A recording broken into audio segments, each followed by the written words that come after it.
વાત કરી વલસાડમાં સાધુ બનીને સંમોહન કરતી એક ગેંગની વલસાડ લોકલ ક્રાઇમ બ્રાન્ચે સિનિયર સિટીઝનોને નિશાન બનાવી સાધુના વેશમાં સંમોહન દ્વારા દાગીના લૂંટતી આંતરરાજ્ય મદારી ગેંગનો પર્દાફાશ કર્યો। પોલીસે હિંમતનગર ખાતેથી એક રીડા આરોપીની ધરપકડ કરી।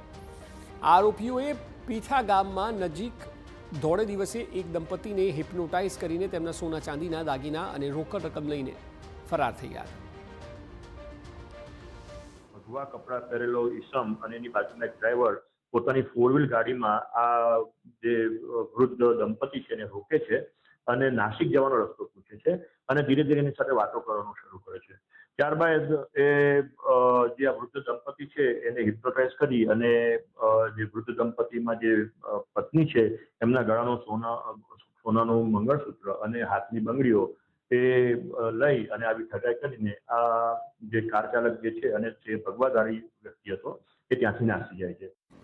આ દંપતી સાથે થયેલી છેતરપિંડીની આ ઘટના પોલીસ સ્ટેશન સુધી પહોંચતા જ વલસાડ જિલ્લા પોલીસ દોડતી થઈ હતી અને ગણતરીના સમયમાં જ પોલીસે આ ગુનામાં નરેશ નાથ ઉર્ફે અચિયાની ધરપકડ કરી તેના વિરુદ્ધ કાયદેસરની કાર્યવાહી હાથ ધરી, જેમાં ખુલાસો થયો કે ગુજરાતના વિવિધ જિલ્લાઓમાં 20થી વધુ ગુનાઓને આરોપીઓએ અંજામ આપી ચૂક્યા છે। શંભુનાથ મદારી એ બહુ અઠંગ ગુનેગાર છે। એના ઉપર આજ સુધીમાં ગુજરાતમાં કુલ 20 જેટલા ગુનાઓ દાખલ થઈ ચૂક્યા છે અને એમાં એમની ધરપકડ પણ થઈ છે। અમુક ગુનાઓ નાસ્તો કરે છે।